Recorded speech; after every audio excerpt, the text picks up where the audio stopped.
What's up, Vault Hunters? I'm 55, and this is Ultimate Vault Hunters. Episode 3 is coming your way right now. Thank you so much for tuning in and joining the conversation. Whether you're joining us on Twitch, YouTube, or Twitter, or listening along on iTunes, Stitcher, SoundCloud, or Spotify, we thank you for tuning in and listening to the program. For those of you who want to watch Ultimate Vault Hunters as soon as it goes live, you can hear it first bi-weekly on Thursday, 4 p.m. Eastern Time, 1 p.m. Pacific Time on Twitch and YouTube. Today's guest is quite literally the 800-pound gorilla in the room, and we're going to address him and his build, Zane of all trades. Does it hold up to the generalist title and theme of the build? Let's break it all down and find out with our special guest. Please welcome to the show, Triple G. Hi. Dude, it's so nice to meet you. I'm so glad that we finally get a chance to talk. Yeah, me too. I appreciate you taking the time to come talk to us about this. No, that's cool. It's cool. I'm happy to be here. Yay, thank you so much. So we're going to find out some more about the Zane of all trades shortly. But first, many of our viewers may not be familiar with Triple G. And that's a situation we're going to rectify right now. So without further ado, where did your name Triple G come from anyway? About 5 years ago, I did some really casual blogging. I had Gorilla Game Guru as a blogging name, trying to use the kind of alliteration as something catchy. And then when I decided I wanted to start streaming a few months ago, maybe 6 months ago, I started streaming with that name. But everyone was calling me Gorilla on its own, and I didn't really like how that sounded. So I changed to Triple G, and then it's kind of stuck from there. And now everyone calls me G, which is way better than Gorilla. Well, why the gorilla? I like gorillas. I've always kind of liked gorillas. I'm a big animal person anyway, so I like all animals. But gorilla was something that was kind of strong, and it was quite easy for me to find a logo that suited the styles that I wanted. That's awesome. Yeah, I heard you have some dogs too. So Two little ones. Tend to trick you out of treats. Yes. It's too bad they can't join us. I have my dog on my stream sometimes, so it'd be cool. Yeah, they are well asleep at this point at night. They go to sleep about 7 p.m. So. Oh my goodness! Yeah, I guess it is pretty late for you. What got you started in gaming?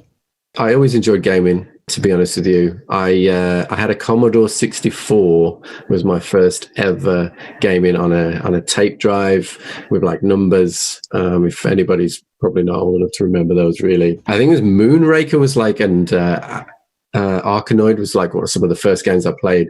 And then I remember having a PS1 with Crash Bandicoot, and just kind of working from there, really. I never really had the internet when I was younger, when I was growing up, so I played everything offline. So games like Command and Conquer, and then obviously Borderlands when that started to come out. So I was really just playing things on my own, and just loving everything about it. That's crazy. You went from a Commodore 64 to a PS1. It's like a big jump. Yeah, I never played the Mega Drives and anything I never had any of those, because my family was from quite humble beginnings. So right. I don't even know where we got the Commodore 64 from, to be honest with you, but it appeared, and I played from there. That's awesome. So how did you first get involved with the Borderlands series? I'll be honest with you, I don't remember how I stumbled across Borderlands 1. I kind of remember being attracted to it because it was co-op, but then none of my actual friends bought the game. So I played Borderlands 1. In fact, I played all the Borderlands games, every single one apart from Borderlands 3, on my own. I never played with anybody. I attempted to play Borderlands 2 with some friends on PC, but it never really went going. So yeah, I played them all on my own. I find that in Borderlands 2, it was really difficult to play through TVHM without friends. Did you end up playing through TVHM with the slag, mechanic and everything? So I played majority of the DLCs. It was 3 levels, wasn't it, in Borderlands 2 to TVHM. So I think I did all the story base game through those 3 levels with most of the characters. Although I'm probably not going to get a few friends when I say I'm not really a big Krieg fan. Oh no. So sorry, but yeah, so I played through most of them, and I completed most of the DLCs, but the DLCs wasn't really on my radar at the time. It was only years afterwards, and I'm actually replaying some of the Borderlands 2 stuff now to get a grip of it. Do you find that you have the ability to co-op with people now that you have people in your stream to play with? Oh yeah, definitely. So I started streaming because I didn't have any friends to play with. Just genuine. I feel that. So like, I know. So I always watch K6's stuff on YouTube, and then I first started like uploading videos to like 4 people on YouTube, and then I made the step to stream on YouTube, and that went to 10 people just by playing the takedown with people. And then I moved to Twitch, and then things have just been crazy from that point on. That's awesome. So you started streaming fairly recently. Yeah, so I'm only in 5 months of streaming. Oh, wow. But like everything's just been crazy. Like, so the community has just been amazing. I genuinely mean there's nobody like the Borderlands community on Twitch or anywhere. Everybody loves everybody. Everybody's in everybody's streams, and everybody's so supportive, including the streamers as well. That leads me to my next question. I was actually going to ask you, who do you think the community members were that were most instrumental in helping you along the way? So when I first started thinking about going onto YouTube, I contacted K6 and asked him about what equipment I would need to use. Did he give me any advice? And he came back with a few ideas about microphone settings and that kind of thing. And then when I carried on Twitch, Moxie was really good. And there was a few other kind of smaller streamers that were just kind of starting out, and they came to me with some ideas as well. But I spent majority of my time just watching other people constantly. Oh, wow. I was really conscious that this was an established community and I didn't want to step on anybody's toes. Right. But when I was coming in, I didn't just realize just how much of a community it felt.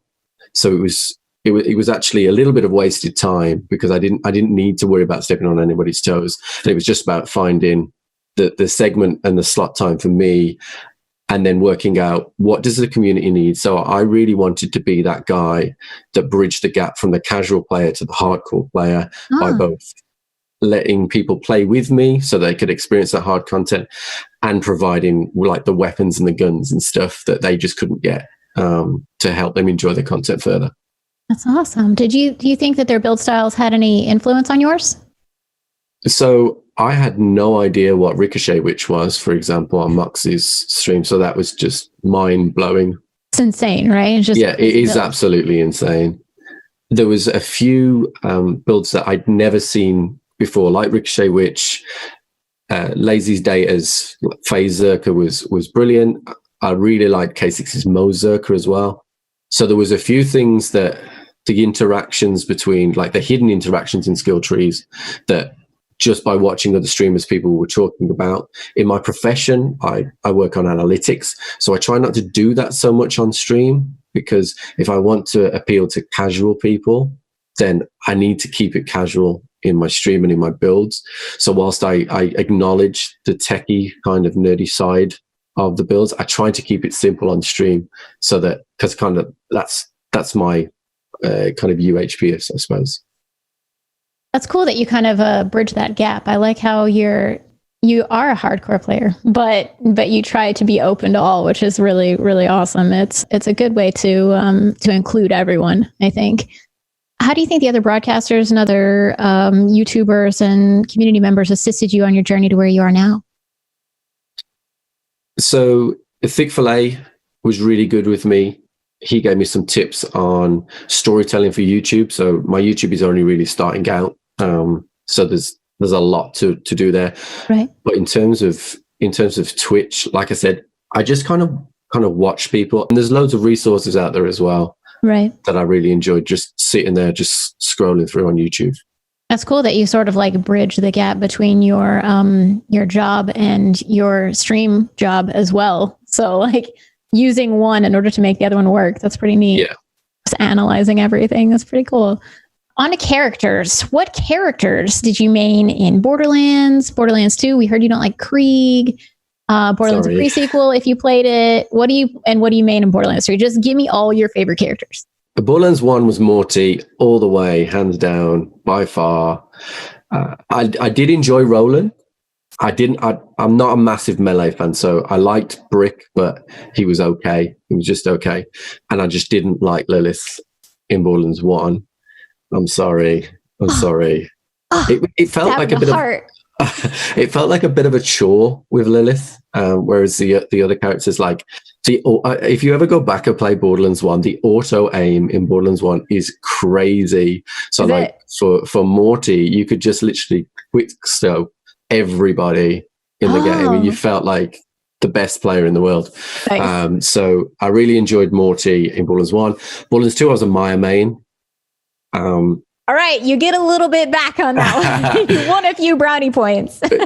I was a Maya main, very closely followed by Gage and by Salvador. They were really, really fun characters to play. Like I said, I didn't really play Krieg because I'm not really a massive fan of damaging yourself to then do damage. It wasn't really for me. And I could never seem to throw the axe right. And it's probably just my terrible aim, but I could never really throw the axe right. So those were my favorites there. So pre-sequel, I actually loved the pre-sequel story from start to finish. I loved it. I mained Nisha, double Vladoff pistols for DPS craziness, and that was really, really, really fun. I liked Windhelm as well, but it was definitely Nisha in that one. And then Borderlands 3, Zane Gang all the way. Oh my goodness. I can never get on the Zane train, man. I just don't, I don't know. I guess I need to try it out, and you're going to give me the inspiration to do that. I can feel it. Sit in a massive hamster ball in front of the hardest content in the game and not care about who's shooting you. Cool. I look forward to hearing your build. One that anyone can play, which is awesome. So what attracted you to these characters? Clearly you're not a Siren fan entirely, right? So I like Amara on Borderlands 3, don't get me wrong. She's really strong and diverse. I wasn't sold on her character as I was playing it through. So I actually started my first Borderlands 3 playthrough as Flak, and that's not actually true. That's actually not true. I started as Zane, but I got stuck on Kilovolt, and then I switched to Flak. So Flak was the first character I got to level 50 on. Okay. And then I went back to Zane once I kind of understood the game a little bit better. And he got buffed because he got tons of buffs like over time. So Captain Trot hated me, absolutely hated me, because I would just sit there with my King's Call on Flak, just constantly killing the dude over and over and over again, just because it was so fun. I know. I miss it so much. I wish they hadn't nerfed that Leave No Trace. It was so good. And I'll be honest with you, Zane, before the See and Dead class mod, he felt a bit chorish at times, keeping his skills up and stuff. So it was quite difficult, but it's definitely Zane Gang all the way. I have to ask, what's your favorite element out of all the Borderlands?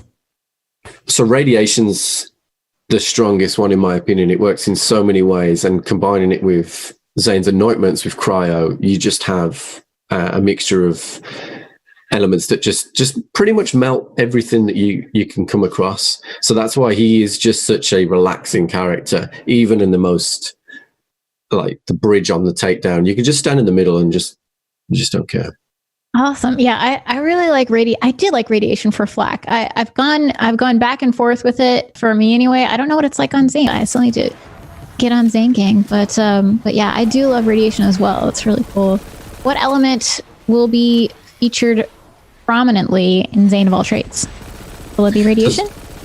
So Radiation will fall on a couple of the weapons. Cryo is the anointment that we would go after on the weapons.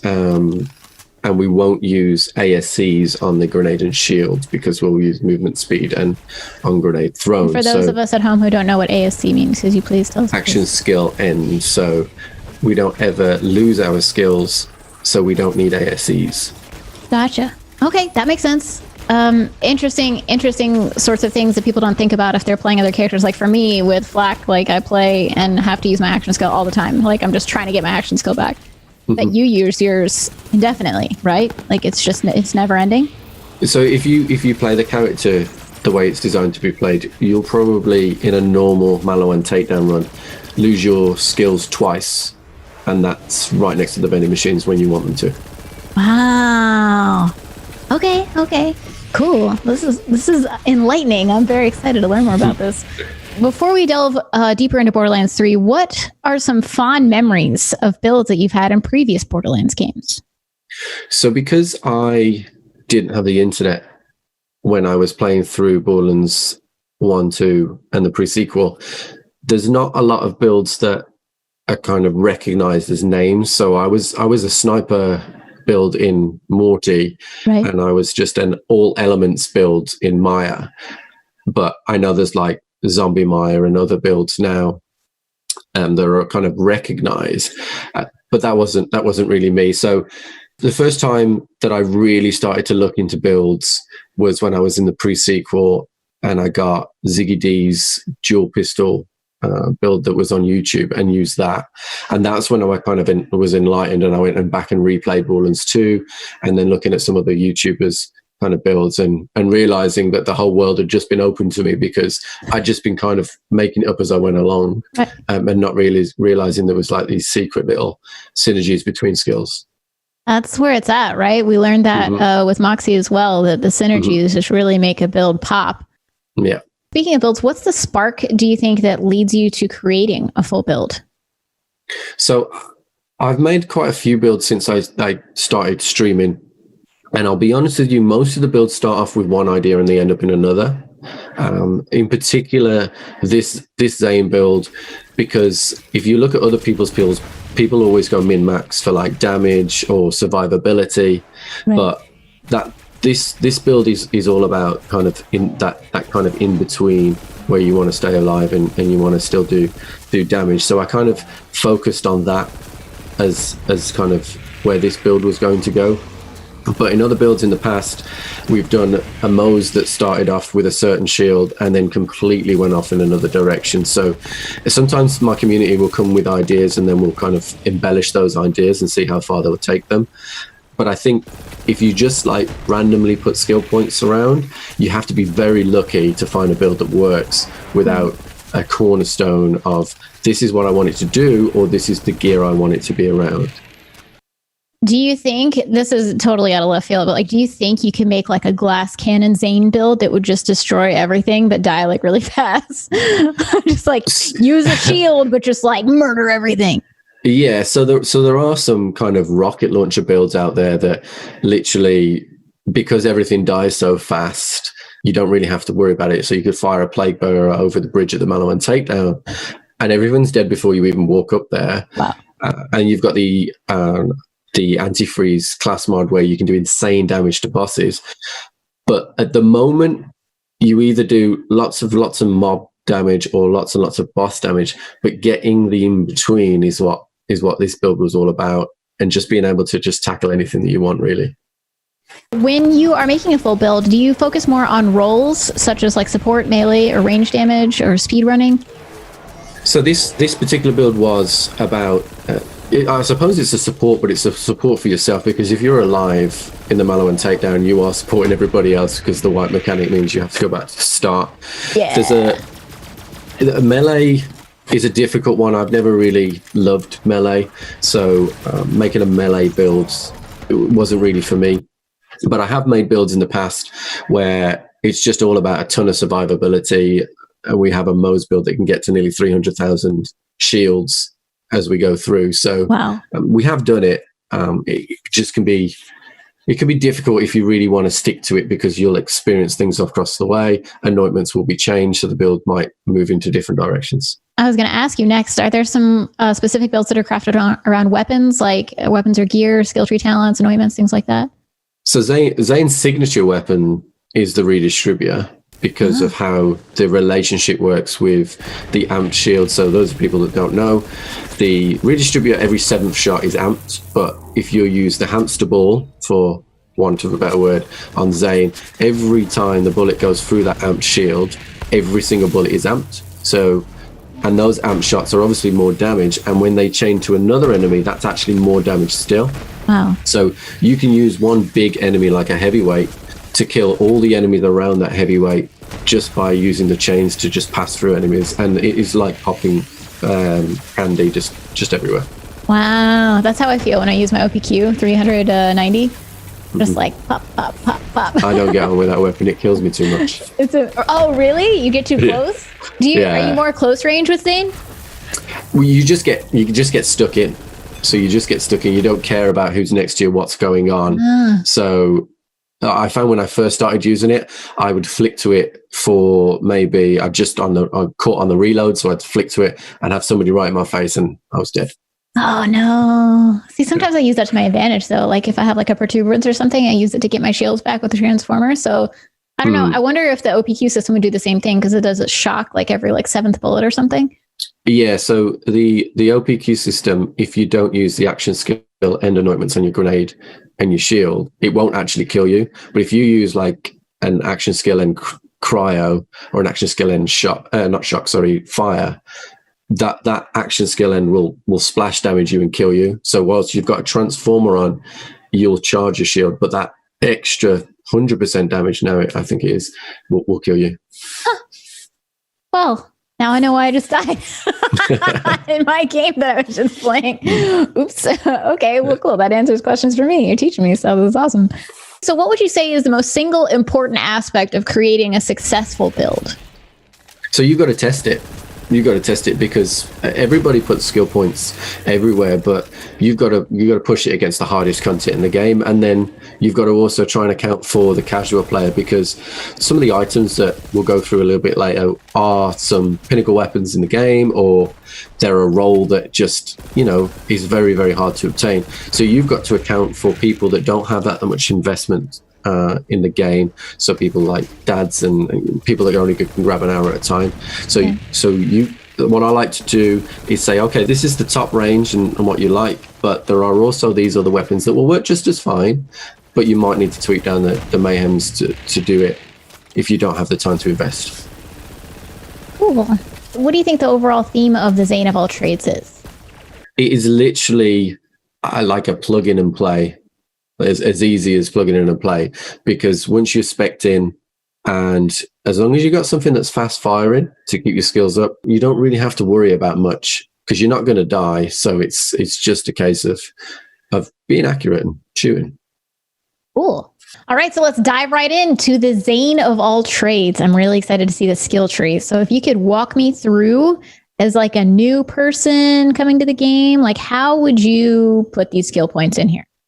Yeah. So for starters, I would focus on the blue tree. Okay. It's the easiest skill points to distribute. It makes sense. There's lots of synergies between the two. So if we start on the first row, we have violent speed and we have violent momentum. So they work in tandem to each other, and it's really simple. The faster you move, the more gun damage you do. And Zane is going to be speeding all over the place. So as you're ranking your character up, I would distribute points evenly as you go. And as we get to the 5th point, I would put it on the right-hand side in violent momentum for that extra damage to get us to that second row. So in terms of skills, before we got there, we would look at the drone and the shield. Those would be the two skills. So we'd forego our grenades. So we wouldn't have grenades because later on we're going to be using drone delivery and our drone's going to be delivering grenades. So we'd forego that and we'd have our drone and our shield. So our drone is going to be zooming around, tagging enemies and doing little damage and debuffing enemies. And our shield is going to give us that constant protection that we need while we're leveling up. Mm. So this is the damage. So we have violent momentum for the damage. We have speed. Then if we go into the second row, we will be using this skill later on, Core Hand, but we won't be putting that point in there now as we're ranking up. We're going to be putting 1 point into salvation as we rank up. Now, the reason we only put 1 point into salvation is because as the game has progressed, we have more mayhem levels. We are doing more damage as Vault Hunters. So the lifesteal we get is much, much higher. So we actually do not need as many points into that. So if you're playing through the game and you find that you are struggling, you can put more points in here as you're leveling up and then respec when you get to max level if you're struggling with health regen. But 1 point should be enough life steal, providing that you're doing enough damage, you're using fast fire rate weapons and such. So we will then take drone delivery, because as we said, we are not going to be using grenades because we're using 2 gadgets as Zane can. So we will definitely be taking drone delivery. And then we're 3 points short. So we've got Cold Bore, which basically gives us more weapon swap speed and a little bit of additional cryo. And where is that? That's in the blue tree and the top row.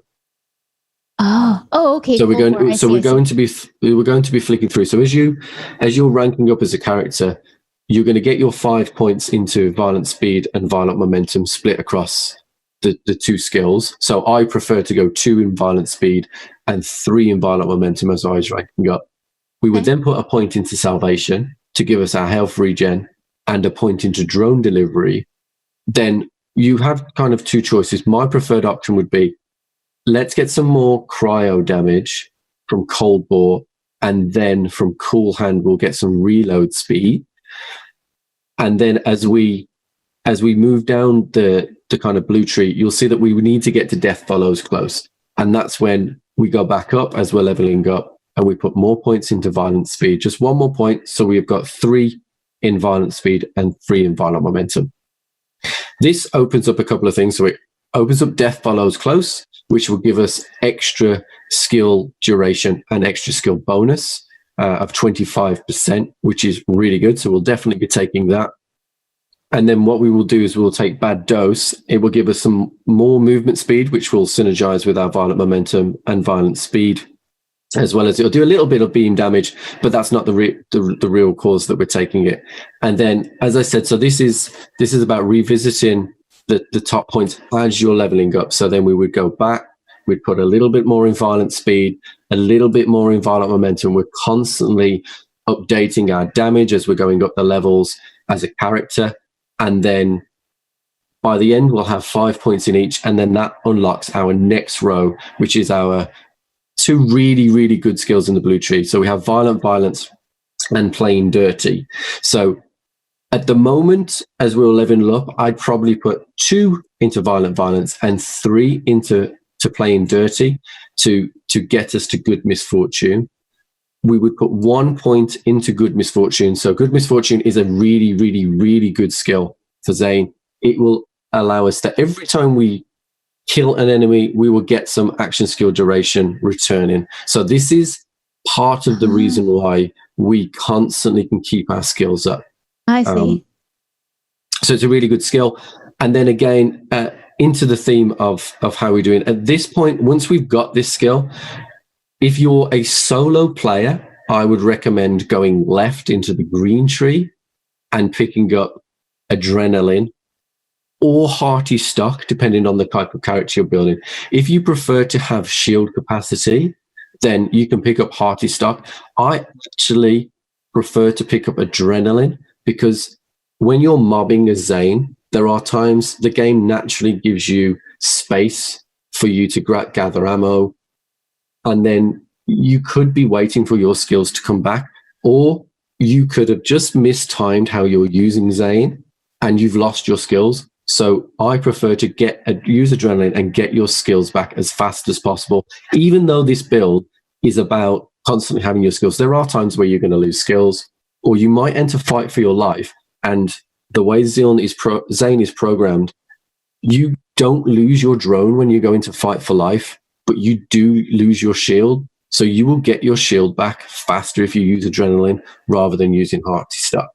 So if you're a solo player, I would recommend putting 5 points into Adrenaline, 5 points into Brain Freeze, which is one of my favorite skills in the tree. So Brain Freeze means that if you get critical hits, you'll slow that enemy down until they freeze. Now, as a solo player, if you've got a really, really tough enemy in front of you, like a heavyweight, you just literally focus on that ball on the back of the heavyweight. Eventually he will freeze and he's completely immobilized, cannot hurt you. And you can do extra damage to that enemy without fear of it hurting you. And then the final skill I would pick up out the green tree is Confident Competence. Now, this is a pretty self-explanatory skill. It's going to give us 35% gun damage constantly while our shields are full, as well as that accuracy buff. Now, the way that our build works is we're going to be in our hamster ball all the time. So our shields are actually not going to take damage very often, if not at any point in time. So we're constantly going to be carrying 35% damage all the time while we've got our hamster ball up. And then if you weren't a solo player, so if I was a solo player, I would go green tree. If you weren't a solo player, I would be tempted to pick up synchronicity first instead of those greens. So if you're always playing with other people in the red tree, you could go over to synchronicity on the left-hand side and pick up gun damage per action skill. Now, we're always going to be rocking 2 action skills, so we're going to be getting 8% per action as it goes through, and we're going to put all 5 points in there to start with. And then straight away, we're going to put all 5 points into Donnybrook as well. So those are 10 points that if you were playing with other people all the time, I would definitely go over to the orange tree as you're leveling up, because that is going to give you a hell of a lot of damage. So we're going to get 20% per action skill on our shield and our drones. We get 40% damage out of synchronicity. And then we are going to get current damage is 15% without a class mod. So we get 15% damage plus health regeneration as well. So it's just a really, really good skill to have. And then as we're leveling up, so we're at level 45 at the moment. So I would leave the orange tree for now, and I would top off some of the blue tree. So we're doing great in terms of damage. So I would revisit our blue tree now and top off some of these skills. So I would put an extra point into playing dirty. This will give us that extra shot chance of 50%. So we're going to be landing extra shots completely for free without ammo as we're going through. And as we're going up through the game, it's going to get tougher. So we'll probably use more ammo. So the less ammo here, the better. And then another 2 points into violent violence. Now, that is really cool for Zane, because when we get onto gear later, fire rate is actually really important for Zane when we talk about a class mod, and everyone will know what the class mod is. It's a C and D class mod, and we'll get onto how that works. But we want fast fire rate. So a lot of people put 5 points in there, but 4 is really enough. And what that will do was enable us to unlock the capstone, which is C in red. So a lot of Zane players don't use C in red. The reason why I use it on this build is because if it is truly a Zane of all trades, and we are going to boss fight as well as mob fight, when you're fighting a boss and you're farming a boss, you want instantaneous damage. You'll have to shoot the enemy, maybe weapon swap, and then use your primary weapon damage weapon on the enemy. So what C in red does is when we trigger our drone and trigger our shield, we instantaneously are at max damage. We can start to move to get us even more damage, and then we start doing damage to the enemy. So this works really well for bossing, as well as if you're traveling to an enemy. So you spawn in Athenas and you're trying to run to Tron, you can proc these skills. You get your violent violence and violent momentum straight away, and you can start zooming, as we say for Zane. So that would complete the blue tree, and we're not going to be touching the green tree again. And then some of these are personal preference, but I'll talk to you why in particular I choose them. So I never can say this right. So Priminitus? Yeah, you got it. Priminitus. So the only time I feel like Zane is vulnerable is when he's reloaded. If we are doing damage, we are getting health back constantly from salvation. So I like the extra magazine size, because it's going to mean I'm not going to be reloading as many times as I would do. And it works really well with SMGs, because you get that extra bit, and most enemies are dead by the time you empty a mag, or they're pretty much dead, or what they are is frozen because of brain freeze. So you get the time to get your magazine reloaded because the enemy's completely immobilized. And then what I would do is I would put 2 points into borrowed time. Again, this is personal preference, but there are no other points that I think we need in the blue tree. We can't get far enough down in the green tree for it to matter. So if we're going to put points into borrowed time here, which will unlock Supersonic Man, those would be where I put it. So we get extra skill duration. Again, if we're moving between mobs and we're zooming, we might want just our skills to last that extra bit longer, just so we can get some damage in another enemy, and we keep our skills up. And the That purpose extra of these movement two, speed gives you extra damage as well, right? yes, yes. And then essentially we're getting these 2 points in borrowed time are so we can get to Supersonic Man, and we're going to put our last 3 points for level 57 into Supersonic Man. And it's really simple here. More movement speed, more damage for Zane. Oh, that's so awesome. Why did we wait to get the capstone on the blue tree? Why did you wait until much later in your leveling process? So the way I saw it was that we are very powerful going through the story as it is. So the only things that can really cause us trouble towards the end of the story, to when you're getting towards those higher levels, is really sticky enemies like anointed enemies or single target enemies. We will crush mobs. We will absolutely crush mobs with this build. So stopping and pausing on before the capstone, you have two choices. You can choose to try and power through those enemies by going down the orange tree and picking up Synchronicity and Donnybrook, which will give us the extra damage. Or you can choose to immobilize the enemies by going through the green tree and getting Brain Freeze and Confident Competence. So it gives you that option, basically. And then by the time you get to the 50s, you've probably completed the story. You're probably going to go after dedicated loot, which means you probably want instantaneous damage on bosses, and we can go and pick up that capstone. Cool. It's interesting to me, the similarity between movement speed and gun damage between Amara and Zane that I've learned recently. Yeah, there are a lot of similarities in that aspect.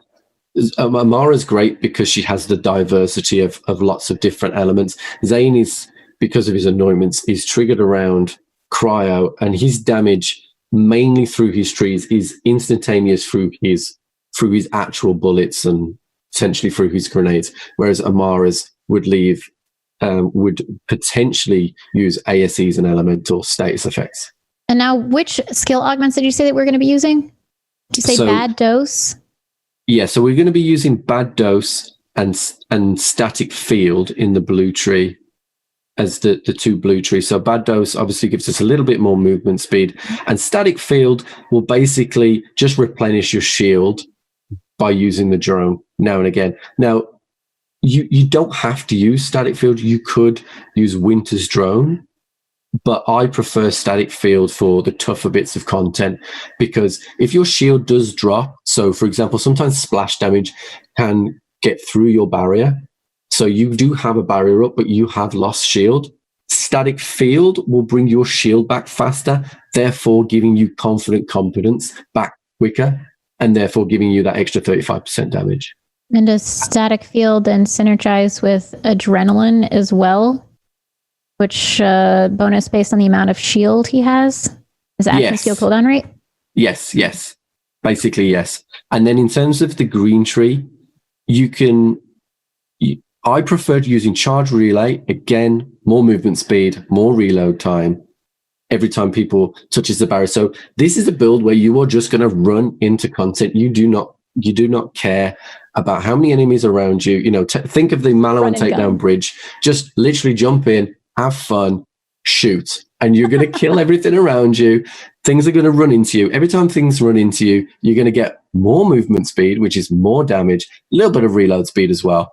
And then all-rounder is the one skill out of the augment. The one augment that you definitely want. Give you that 360-degree barrier. You do technically lose a little bit of damage by making that barrier mobile, but you're going to have your barrier the entire time. So you just really don't need to worry about that. Well, you were saying running and gunning. Don't use a flacker, right? Yes. So we can move on to the weapons, but fast fire rate SMGs, fast fire rate assault rifles work really, really, really well with this build. So the weapons that you're going to use for this build, what would be your favorite? You said you were talking about no action skill end weapons, but you're looking for radiation and cryo earlier? Yes. So if we start simply with the anointments, because the anointments work specifically for most weapons, the best anointment for Zane, in my opinion, is 100% cryo. There are some special relationships with the 200% action skill active. Whereas if you swap off that weapon, you actually lose that 200% damage. So you can swap weapons with 100% cryo and never have to worry about losing damage. So it is just a preferred option, in my opinion. In terms of the weapons themselves, as you can see here, I have a Hell Shock, fast firing, a Dictator, which is fast firing, and a Redistributor, which is fast firing. And then my preferred option would be using a Cutsman of a different element to kill certain bosses. You can kill Captain Trant very easily with a Shock Cutsman. Wotan sits down very easily with a Corrosive Cutsman. So you can swap that out. It doesn't have to be a Cutsman. The reason why I use a Cutsman and what makes what I would describe as the cornerstone of this build will be the Seeing Dead class mod. So I'm going to presume that most people understand what the Seeing Dead class mod is, but if you don't, then essentially Zane's blue tree is all about on kill. So when we get a kill, we get all our action skills. This changes that. So when we do damage, we get all our action skills, and that is huge for Zane. So essentially what that means is that if we do dot damage, if we do grenade damage, if we do bullet damage, any damage you can think of can activate your kill skill. So you will see your 2 yellow bars just absolutely flying up all the time. You're constantly going to have your skills flying all the time. So you're no longer relying on just killing. Just doing damage to an enemy is going to keep you just completely invincible. As long as you're firing, there's not much in the game that can kill you. The reason why, as I said, I use a Cutsman is because the class mod I like is weapon damage and SMG damage. If you like rocket launchers, you can swap, try and get passives that are heavy weapon damage or area of effect damage. But I would definitely recommend weapon damage and magazine size. Those would be the two that I recommend. Simply because, as I said before, Zane is vulnerable when he's reloading. So our skills are based on, we're going to shoot really fast and we're going to extend our magazine a lot. And that's kind of where we are with the class mod. In terms of shield, technically it doesn't really matter what shield you use. The 2 preferred options for Zane are the Transformer, which is what we're showing here with the Anointment Sentinel active movement speed. Again, movement speed means more damage, so it's pretty simple why we use that one. Essentially, you could use a Band of Sitarak from the Unstoppable in Eden 6. The reason why people like to use the Band of Sitarak is because it has a really short capacity, and it can recharge really fast. So you're constantly topping that up and constantly getting your confidence back. But I prefer the Transformer for the immunity to shock. Give me an immunity every day of the week. Yeah, so immunity for shock. Let's move back to weapons really quickly, because we didn't really go through those. You named a couple that you thought were pretty essential for you. Would you consider those weapons the most essential weapons for Zane? So these are my go-to. If I'm tackling any content for the first time, if I'm going into the Malawan takedown, these are the essential weapons that I would take in. There are replacements for all of these. So for example, a Redistributor will only drop from Wotan, but a Hyper Focus will still do a very good job, which you can get from the Power Troopers. The Dictator is really good. It drops from Agonizer, but you could replace that with any fast-firing assault rifle. The Cutsman can be replaced by rocket launchers, and the Hell Shock can be replaced by my favorite weapon in the game, which is the Maggie. You can replace them. The reason why, and people might pick up on this, that the Maggie isn't fast-firing and doesn't necessarily work straight away from what we said earlier about everything being fast-firing, is the Maggie is multi-pellet. So each one of those pellets will give us the opportunity to do damage and bring our skills back. Cool. Are there any specific anointments that you would consider essential or ideal? So in terms of what we said, 100% cryo is the weapon of choice anointment. On the grenade, you can do kind of what you want. So the It's Piss grenade is the grenade I would recommend. So the It's Piss grenade basically debuffs enemies, giving you extra 20% damage for 6 seconds against that specific enemy. So the drone doesn't use your grenade capacity. It's a free grenade. So your drone will be firing grenades around, debuffing enemies as you go.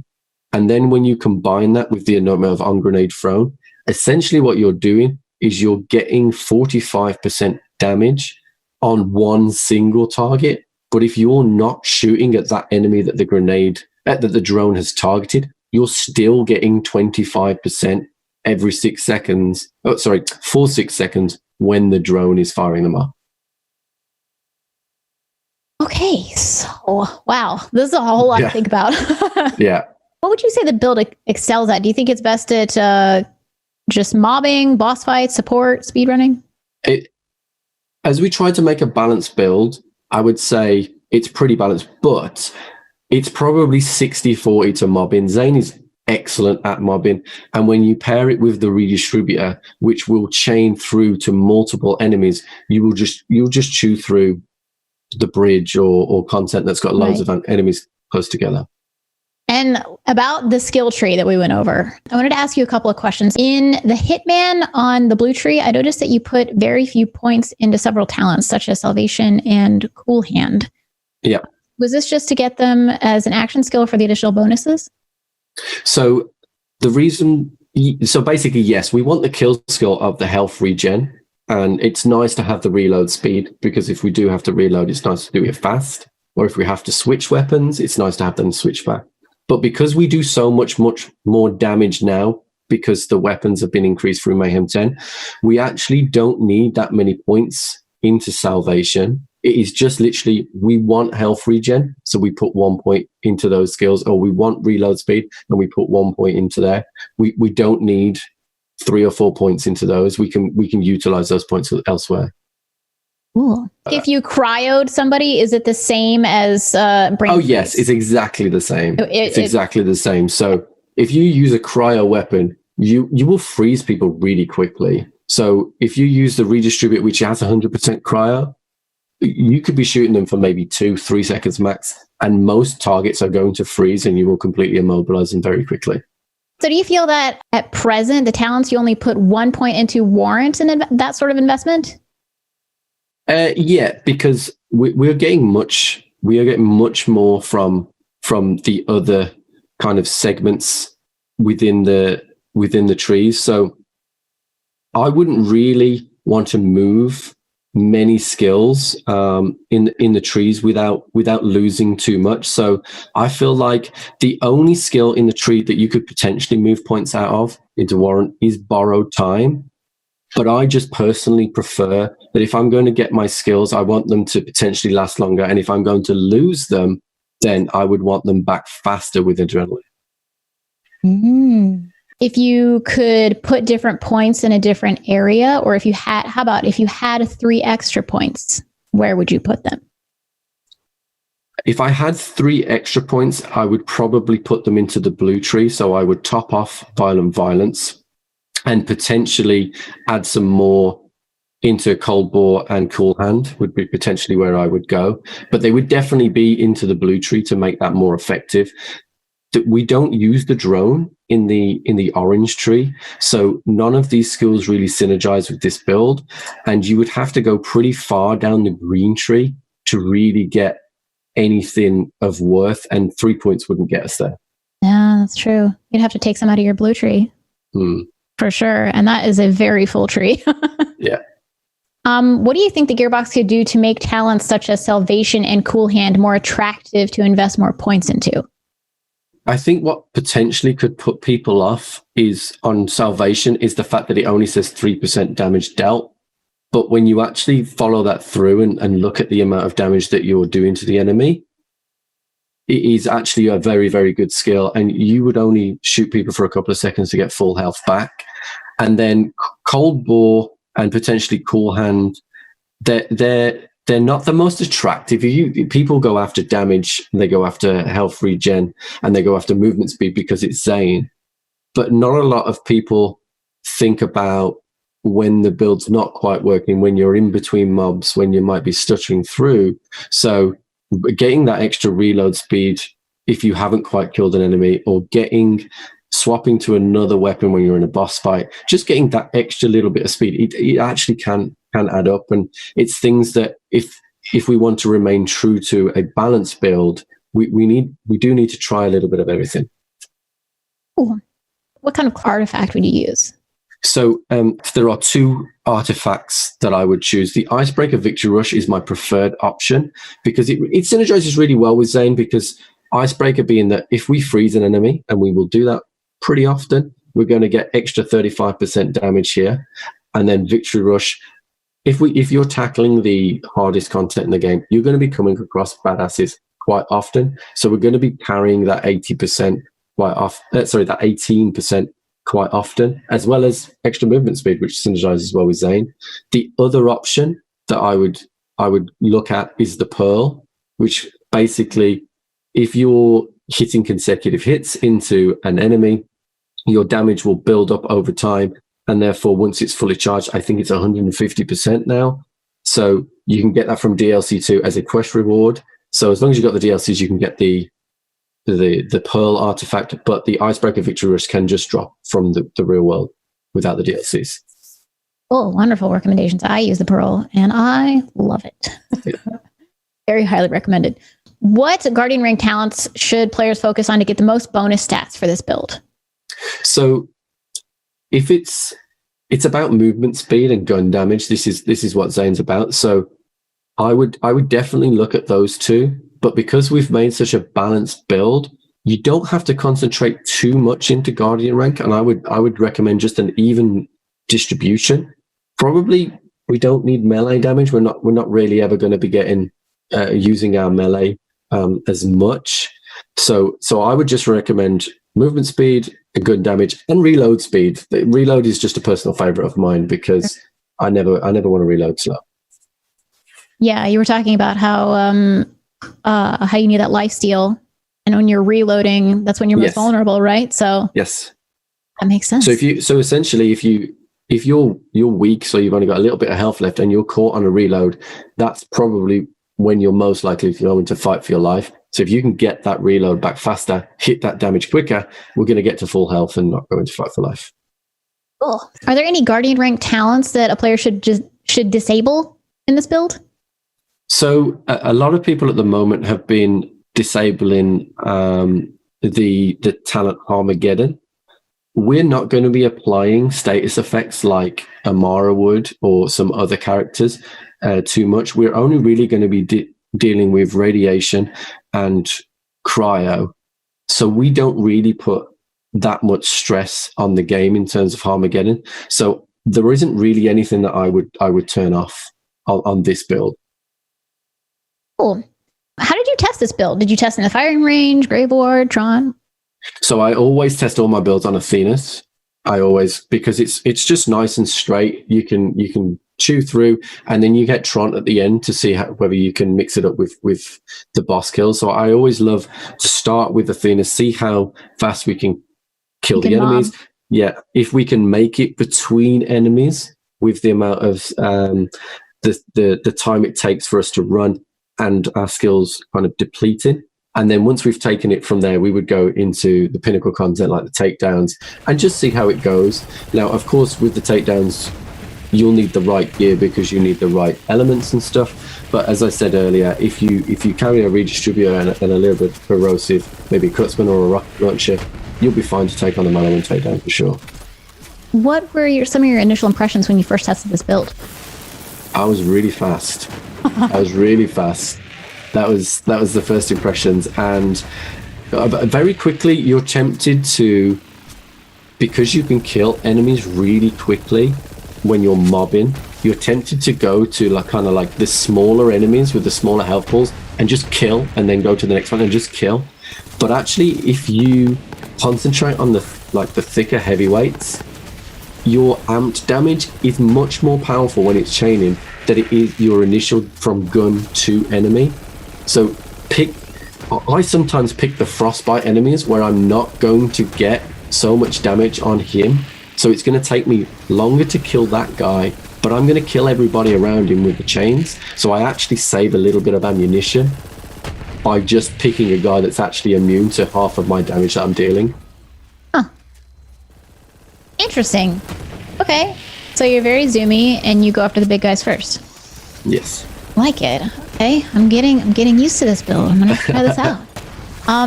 What did your numbers look like compared to similar builds? Both ones you've crafted and ones that you've seen the other community members display. So damage numbers wise, with the weapons before Mayhem 2.0, the Cutsman, for example, in Zane's hands, would absolutely shred Wotan. You could use a shock Cutsman against Tron, and in one clip, you would probably have him with about 10% health. So damage-wise, we would see significant amounts of bossing damage. Mobbing-wise, there is nothing in the game, barring the new takedown, that will really stand up to just Zane standing there, just zooming and killing people. He will just mob anything. But bossing wise, you could take Agonizer, and in one clip, his complete armor would go. So you would see significant amount of damage. Providing using the right element and making sure you're moving, you will sit a lot of bosses down. Huh. Do you find, just a side note, I just thought about this, like you said a lot of bosses down, but what about something like Grave Ward? Is your radiation gonna prohibit you from killing him quickly? So for the Grave Ward fight, you wouldn't use a Cutsman because it doesn't hit him or doesn't hit him effectively. So I would use 100% Sentinel Cry or Krakatoa, and you'd in 2 or 3 clips have killed him. Cool. Interesting. Okay, so do you feel that there are any changes that Gearbox could make to further refine this build without making it drastically overpowered? So the one thing I think that potentially could be done is that not everybody has the DLC, and not everybody then potentially has access to the C and D class mod. So if you wanted to use this build and get use it to its maximum potential, I would tie in the capstone of Seeing Red with the ability to get on damage. So I would remove the ability from the Seeing Dead class mod and put it into Zane's blue tree on the capstone for Seeing Red, because that's a capstone worthy skill in my opinion. Mm-hmm. And it would just strengthen Zane. It would not lock him behind potentially DLC items and open that access up for everybody else. That's awesome. Inclusion is super important in this community, so that's really cool.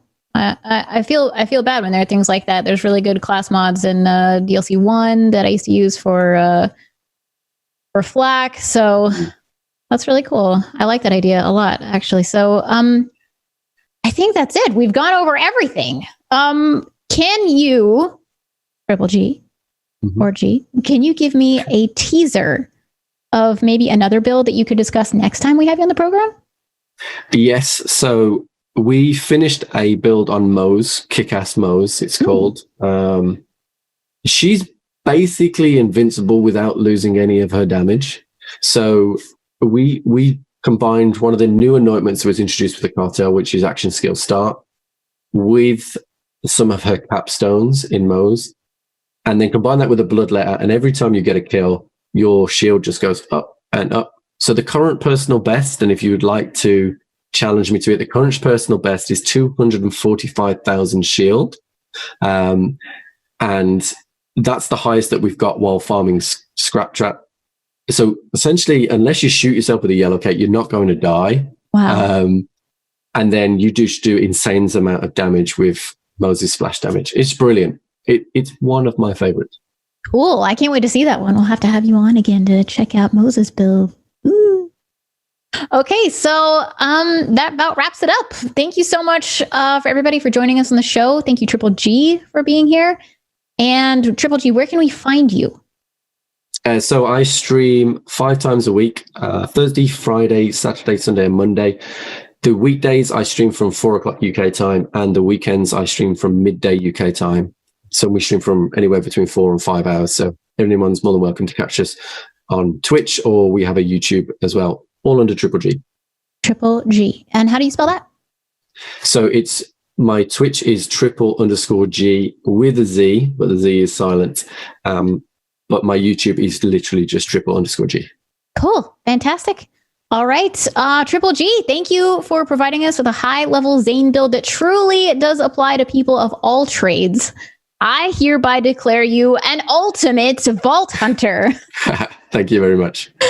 Guardian Takedown is out now, so give Zane of all trades a try and let us know the results via your favorite social media platform.